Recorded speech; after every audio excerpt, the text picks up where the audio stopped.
Selamat bertemu lagi di ruangan ini untuk mengikuti pembahasan pembelajaran mendalam dan coding kecerdasan artifisial. Assalamualaikum warahmatullahi wabarakatuh. Terima kasih. Baik, yang terhormat Ibu Kepala Sekolah dan Bapak Ibu Guru semuanya. Alhamdulillah hari ini saya diberikan kesempatan untuk ikut pelatihan pembelajaran mendalam. Saya mewakili kelas rendah 1, 2, 3 dan teman saya yang bagian kelas tinggi dengan Pak Hosim. Saya di sini akan mengimbaskan pembelajaran mendalam bagian geografi. Baik, bagian pembelajaran mendalam yang saya pelajari yaitu ada 6 modul. Saya rangkum menjadi 1.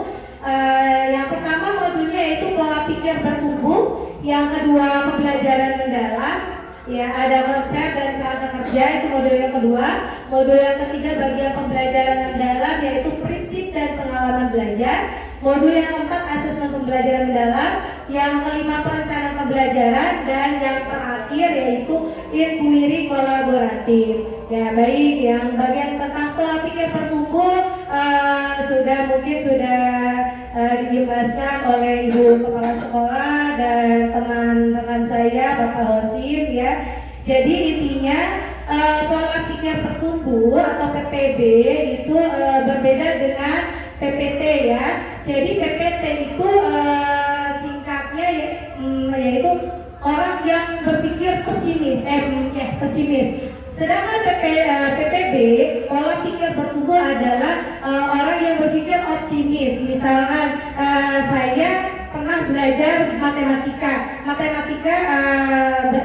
misalnya di kelas rendah, tapi dia selalu mendapatkan nilai yang rendah terus. Jadi dia berpikir, oh saya tidak bisa. Berarti itu kan bagian pesimis ya. Itu maksudnya ke PPT, pola pikir tetap. Nah, maka harusnya kita sebagai manusia itu pola pikir bertumbuh. Jadi kalau misalnya pelajaran matematika tidak bagus, harusnya berusaha optimis ya, supaya dia bisa belajar bertumbuh gitu. Bagaimana caranya supaya mendapatkan nilai baik itu ya. Jadi pola pikir itu dari pola pikir tetap menjadi pola pikir bertumbuh.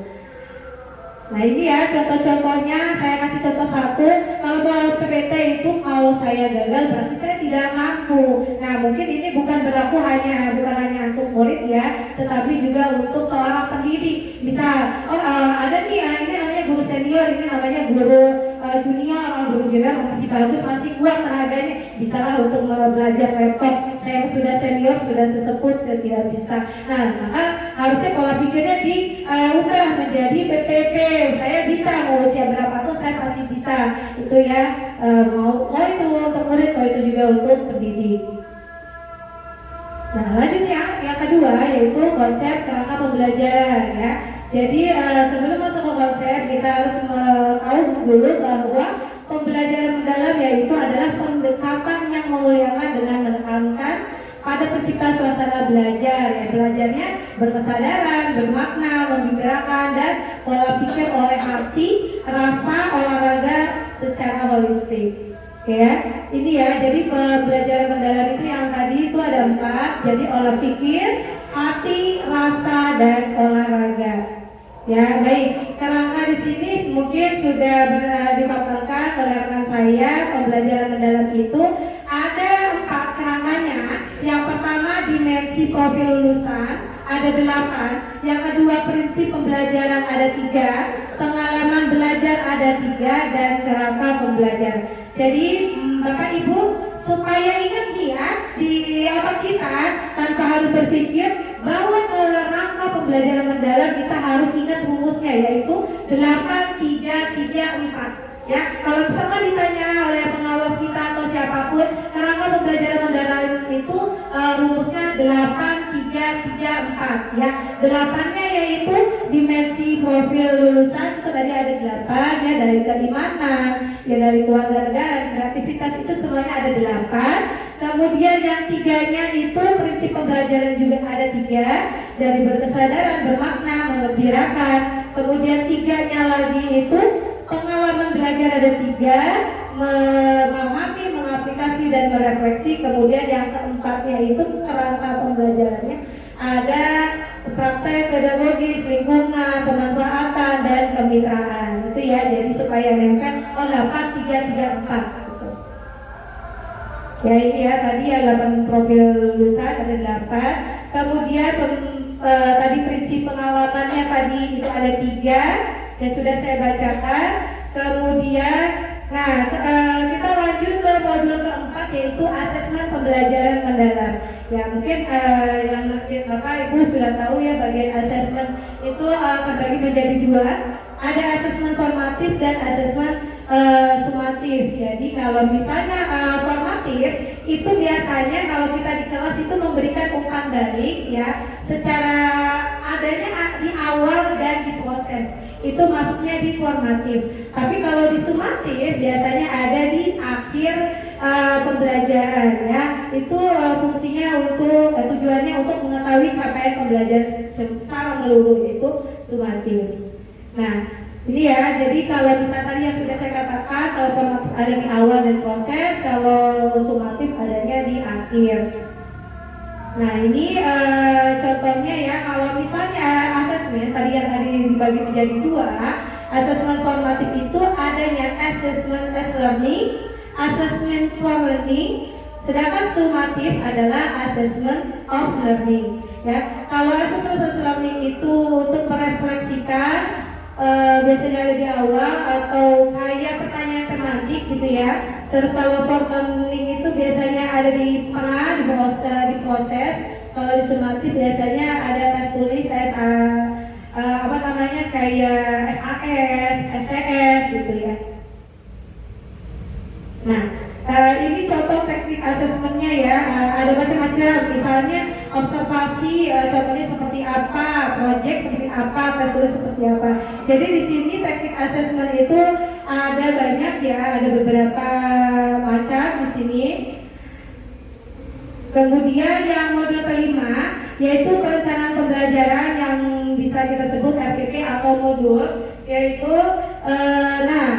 kalau Bapak Ibu membuat modul, sekarang kan kita materinya berubah ganti ya. Jadi kita harus tahu kalau modul itu perencanaan pembelajaran mendalam itu atau disebut deep learning harus ada 4 macam.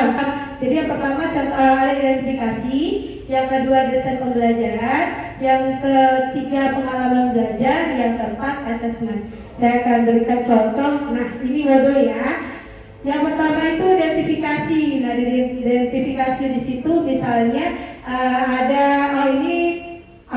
dimensi profilnya maksudnya ke bagian mana, misal contoh pembelajaran IPAS maksudnya ini ada nggak 8 dimensi tadi, ke misalnya kewarganegaraan atau bagian kesehatan atau apa, itu ada ya. Nah, kemudian di bagian setelah identifikasi sudah ada, kemudian desain pembelajaran. Nah, di desain pembelajaran itu ada tujuan pembelajaran, isinya ya, ada praktek pedagogis, ada kemitraan pembelajaran, ada lingkungan pembelajaran, dan ada pemanfaatan digital. Ya, jadi dari yang tadi macam-macam tadi itu termasuk desain pembelajaran. Kemudian yang ketiga yaitu pengalaman belajar. Nah, pengalaman belajar di sini ada memahami itu digunakan untuk berkesadaran, bermakna atau menggerakkan. Kemudian ada mengaplikasi, terus ada merefleksi. Di situ bagian pengalaman belajar. Terus yang terakhir asesmen pembelajaran. Nah, di dalam pembuatan RPP itu ada yang terakhir asesmen pembelajaran. Asesmen pembelajaran itu kan bisa berbentuk tertulis atau proyek atau apa itu ya. Nah, itu termasuk modul atau perencanaan pembelajaran mendalam. Lanjut yang terakhir yaitu modul inquiry kolaboratif. Nah, inquiry kolaboratif di sini yang dimaksud adalah pendekatan berbasis tim memungkinkan guru untuk bekerja sama dan mengidentifikasi tantangan di kelas atau di bagian lingkungan sekolah. Contoh ya, misalnya mohon maaf, di rumah salah satu contoh ya, misal ada permasalahan dia mendapatkan siswa yang memang sudah berusaha tapi tidak bisa memecahkan masalah, maka guru tersebut meminta kepada kepala sekolah, kepada guru-guru untuk memecahkan masalah guru tersebut. Misalnya ini siswa ini benar-benar tidak bisa sekolah, atau misalnya masalahnya udah jarang sekolah, terus tidak bisa baca, orang tuanya tidak bisa diajak kerjasama, maka kita dengan inquiry kolaboratif dengan bekerja sama tim satu sekolah nih. Misalnya, oh saya harus konsul dulu nih dengan kepala sekolah, kemudian mengajak sejawat kita untuk memecahkan permasalahan itu ya.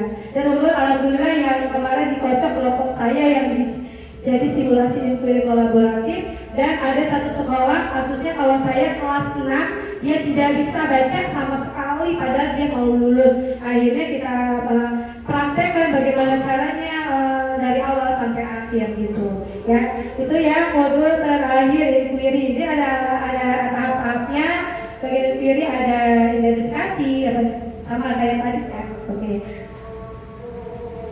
Baik, terima kasih. Alhamdulillah pemaparannya dari modul tadi sudah saya jabarkan.